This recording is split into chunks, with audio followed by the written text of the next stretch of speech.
Assalamualaikum warahmatullahi wabarakatuh. Hi everyone.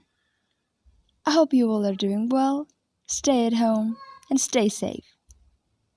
My name is Belva Amalia Destaty. You can call me Belva. I am a Department of English Education student of Muhammadiyah University of Surakarta, and my student number is 285. Here, I would like to open a presentation by the fifth group. The members are myself. The second member is Azis Hantoko. His serial number is 286. And the last member is Wafiiq Majdiy Husaini. And his serial number is 287. Alright guys, let's just get to the presentation. Meaning of critical reading.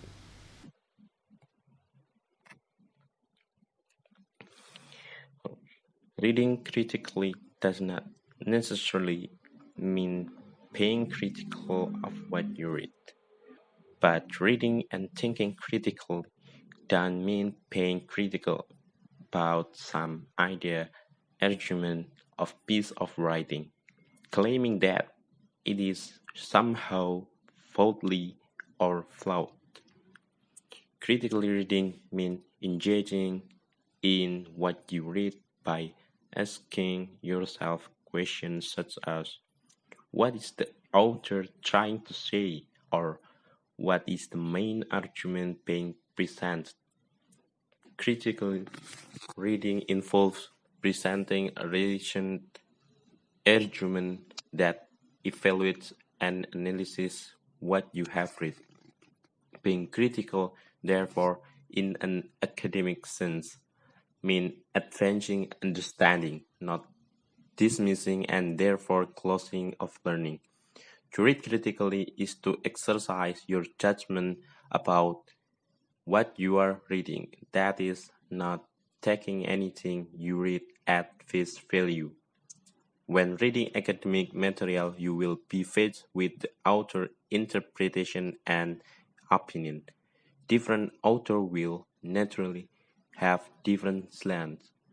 You should always examine what you are reading critically and look for limitation, omission, inconsistencies, oversight, and argument against what you are reading.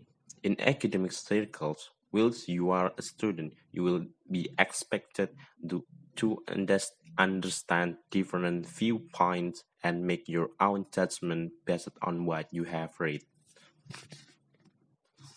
The goals of critical reading. There are 3 points in the objective of critical reading. The first point is to recognize an author's purpose. The second point is to understand the tone and persuasive elements. The third is to recognize the bias. Notice that none of these goals actually refers to something on the page. Each requires references from evidence within the text. The first is recognizing the purpose involves inferring a basis for choice of content and language. The second is recognizing tone and persuasive elements involves classifying the nature of language choices. And the last is to recognizing the bias involves classifying in the nature of patterns of the choice of content and language.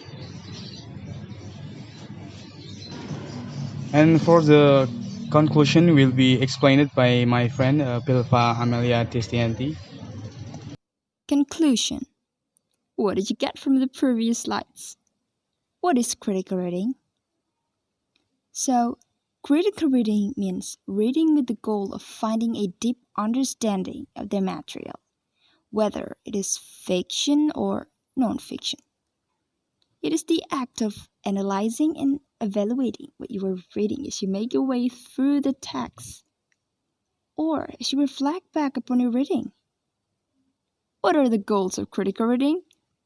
So basically, the goals of critical reading are to recognize an author's purpose, means involves entering a basis for choices of content and language, to identify the audience, and to recognize the genre of the text. Alright guys, finally, this is the last part of this presentation. If there are any mistakes about group's performance, I apologize. Thank you for your attention. Wassalamualaikum warahmatullahi wabarakatuh.